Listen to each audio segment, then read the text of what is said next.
Sanctus, Sanctus, Sanctus Dominus Deus Sabaoth. Bapak, Ibu, dan saudara-saudariku yang terkasih, dalam Tuhan kita Yesus Kristus, salam sejahtera untuk kita semua. Berkat Allah yang Maha Kuasa senantiasa menyertai kita. Hari Senin tanggal 24 November tahun 2025 adalah peringatan wajib Santo Andreas Dunglac, imam dan kawan-kawan martir Vietnam. Para misionaris Kristen pertama kali membawa iman Katolik ke Vietnam pada abad ke-16. Pada abad ke-17, ke-18, dan ke-19, umat Kristiani menderita penganiayaan oleh karena iman mereka. Banyak di antara mereka yang wafat sebagai martir, terutama dalam masa pemerintahan Kaisar Minmang. Termasuk di antara mereka 117 martir yang kita rayakan hari ini.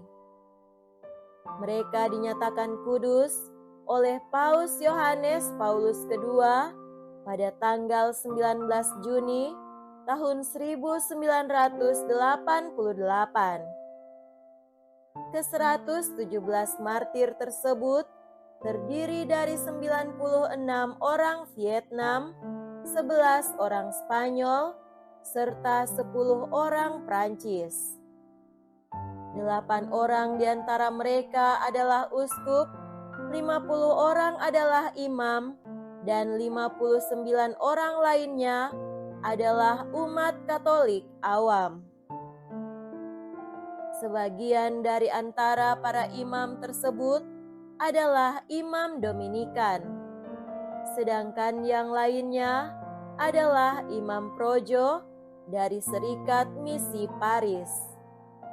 Santo Andreas Dunglac yang mewakili kelompok pahlawan iman ini adalah seorang imam projo Vietnam.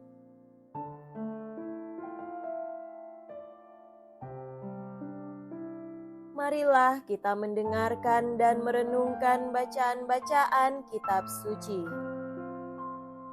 Dalam nama Bapa dan Putra dan Roh Kudus. Amin. Bacaan pertama dari Nubuat Daniel bab 1 ayat 1-6 dilanjutkan dengan ayat 8-20.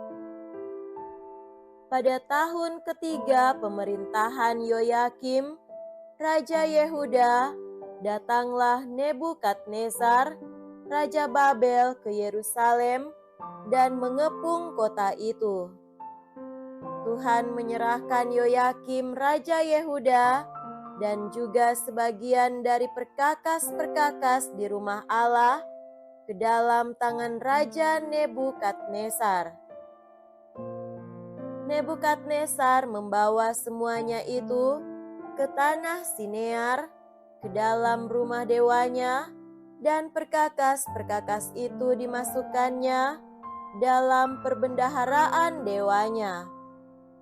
Lalu Nebukadnezar bertitah kepada Aspenas, kepala istananya, untuk membawa beberapa orang muda Israel yang berasal dari keturunan raja atau dari kaum bangsawan. Pemuda-pemuda itu hendaknya tidak bercela, berperawakan baik, memahami berbagai-bagai hikmat, berpengetahuan luas, dan mempunyai pengertian tentang ilmu. Pendek kata, hendaknya orang-orang yang cakap untuk bekerja dalam istana raja. hendaknya mereka diajar tulisan dan bahasa orang Kasim. Dan raja menetapkan bagi mereka jatah makanan setiap hari dari santapan raja dan jatah minuman dari anggur yang biasa diminum raja. Mereka harus dididik selama 3 tahun, dan sesudah itu mereka harus bekerja pada raja. Di antara mereka itu ada juga beberapa orang Yehuda, yakni Daniel, Hananya, Misael, dan Azaria. Tetapi Daniel bertekad untuk tidak menajiskan diri dengan santapan raja dan dengan anggur yang biasa diminum raja. Maka ia minta kepada pemimpin pegawai istana itu supaya ia tak usah menajiskan diri. Maka Allah mengaruniakan kepada Daniel kasih dan sayang dari pemimpin pegawai istana itu, namun katanya, makanan dan minuman telah ditetapkan oleh raja sendiri. Aku takut kalau tuanku raja berpendapat bahwa kalian kelihatan kurang sehat dibandingkan dengan pemuda-pemuda lain yang sebaya dengan kalian. Nanti akulah yang dipersalahkan oleh raja oleh karena kalian. Kemudian berkatalah Daniel kepada penjenang yang telah diangkat oleh pemimpin pegawai istana untuk mengawasi Daniel, Hananya, Misael, dan Azaria. Adakanlah percobaan dengan hamba-hambamu ini selama 10 hari, dan biarlah kami diberi sayur sebagai makanan dan air sebagai minuman. Sesudah itu, bandingkanlah perawakan kami dengan perawakan pemuda-pemuda yang makan dari santapan raja. Kemudian perlakukanlah hamba-hambamu ini sesuai dengan pendapatmu. Permintaan Daniel itu dikabulkannya. Maka diadakannya percobaan dengan mereka selama 10 hari. Setelah lewat 10 hari, ternyata perawakan mereka lebih baik dan mereka kelihatan lebih gemuk daripada semua pemuda lain yang telah makan dari santapan raja. Maka selanjutnya, penjenang itu selalu menyisihkan makanan dan minuman yang disediakan bagi mereka dan memberikan sayur kepada mereka. Kepada keempat pemuda itu, Allah memberikan pengetahuan dan kepandaian tentang berbagai-bagai tulisan dan hikmat, sedang Daniel juga mempunyai pengertian tentang berbagai-bagai penglihatan dan mimpi. Setelah lewat waktu yang ditetapkan raja, mereka sekalian harus dibawa menghadap. Maka dibawalah mereka oleh pemimpin pegawai istana itu menghadap Raja Nebukadnezar. Raja bercakap-cakap dengan mereka semua. Di antara mereka tidak didapati yang setara dengan Daniel, Hananya, Misael, dan Azaria. Maka bekerjalah mereka itu pada raja. Dalam tiap-tiap masalah yang menuntut kebijaksanaan dan pengertian, dan yang ditanyakan raja kepada mereka, ternyata mereka 10 kali lebih cerdas daripada semua orang berilmu dan semua ahli jampi di seluruh kerajaannya. Demikianlah sabda Tuhan. Syukur kepada Allah.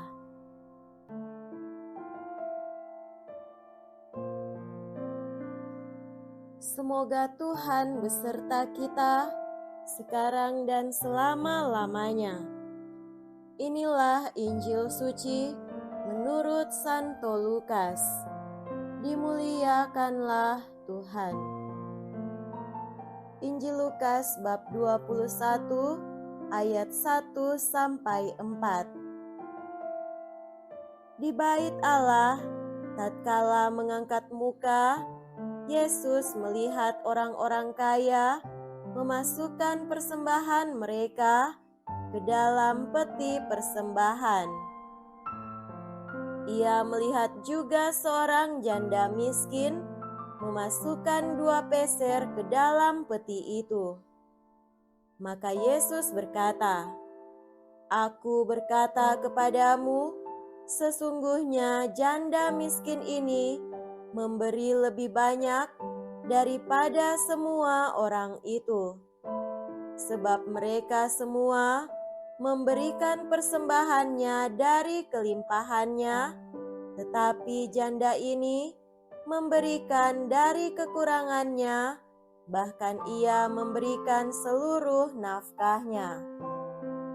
Demikianlah sabda Tuhan. Terpujilah Kristus.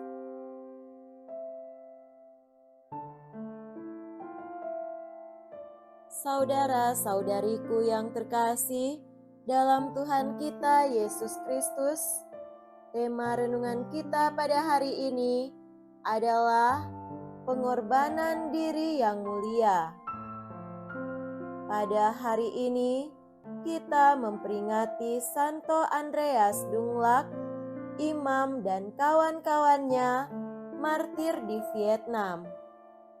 Mereka semua terdiri dari 117 martir yang dibeatifikasi secara terpisah, yakni 64 martir pada tahun 1900, 8 martir pada tahun 1906, 20 martir pada tahun 1909, dan 5 martir pada tahun 1951. Pada tahun 1988, Paus Yohanes Paulus II menggelari mereka sebagai martir secara bersama-sama. Ini sebenarnya melambangkan begitu banyaknya orang di Vietnam yang dibunuh karena iman mereka. Ada hampir 300.000 orang di Vietnam yang dibunuh layaknya sebagai martir antara tahun 1630 sampai 1886, dan ada begitu banyaknya yang menderita dengan melarikan diri ke pegunungan dan ke hutan-hutan atau harus pergi ke negara lain, meninggalkan harta benda mereka yang dirampas dan desa-desa mereka dihancurkan. Mengenang pengorbanan diri para martir ini, kita sebenarnya mengenang betapa mulia orang-orang yang rela mengorbankan diri demi mempertahankan iman mereka yang murni akan Allah. Sebagian besar dari mereka dipaksa untuk meninggalkan iman mereka, namun mereka bertahan dan teguh pada iman, sekaligus harus berhadapan dengan tombak dan pedang yang akhirnya mengakhiri hidup mereka. Tetapi jasa mereka begitu besar karena darah yang dicurahkan oleh para martir ini di tanah Vietnam pada akhirnya menuai hasil yang luar biasa sampai pada tahun 1802 Kaisar Gialong mempersatukan Vietnam Utara dan Vietnam Selatan dan memberikan kebebasan beragama kepada semua orang Kristen. Kendatipun sesudah tahun kebebasan beragama itu, toh masih banyak penganiayaan terhadap orang Kristen sekian tahun lamanya, namun di ujung perjalanan terbitlah fajar untuk kehidupan kekristenan di sana sampai sekarang ini. Saudara-saudariku terkasih, hal itu sejajar dengan apa yang terjadi pada bacaan pertama dari kitab Nabi Daniel, di mana Daniel, Hananya, Misael, dan Azaria mempertahankan hidup beragamanya sendiri dengan makan makanan yang najis, sekalipun makanan itu ditawarkan oleh Raja Nebukadnezar. Itu juga yang dialami oleh Rasul Paulus yang harus berjuang dengan berbagai macam tantangan, penderitaan, penganiayaan, bahkan ancaman mati, tetapi ia tetap bertahan dalam pewartaan Injil sampai ia berkata, "Aku hidup, tetapi bukan lagi aku sendiri yang hidup, melainkan Kristus yang hidup dalam aku." Ia sungguh menjadi model pelaksana perkataan Yesus yang memerintah kepada para rasul, "Pergilah, jadikanlah semua bangsa muridku, dan baptislah mereka dalam nama Bapa dan Anak dan Roh Kudus, dan ajarlah mereka melakukan segala sesuatu yang telah kuperintahkan kepadamu." Saudara-saudariku yang terkasih dalam Tuhan kita Yesus Kristus, sebenarnya bukan hanya kepada mereka itu perintah Yesus itu ditujukan. Kita semua lewat pembaptisan diberikan perutusan yang sama untuk mewartakan kabar gembira kepada siapa saja di sekitar kita lewat kesaksian hidup kita dalam kebenaran iman, keadilan, dan cinta kasih. Kerap kali begitu gampang kita kendor dalam iman, menjadi seorang penakut dalam memberikan kesaksian hidup sebagai orang Katolik, dan enggan untuk melakukan apa yang diperintahkan Yesus. Itu adalah orang-orang yang lebih terikat pada dunia dan kesenangannya daripada orang-orang yang mempunyai komitmen untuk menjadikan diri keluarga dan gereja hidup secara benar di hadapan Allah dan manusia dengan tidak tinggal diam dan berpangku tangan, tetapi selalu belajar untuk mempunyai kepekaan hati dalam menentukan sikap menjadi alat Tuhan untuk menyampaikan firman-Nya kepada semakin banyak orang, mulai dari keluarga kita dan lingkungan hidup kita sendiri. Semoga demikian. Amin. Dalam nama Bapa dan Putra dan Roh Kudus. Amin.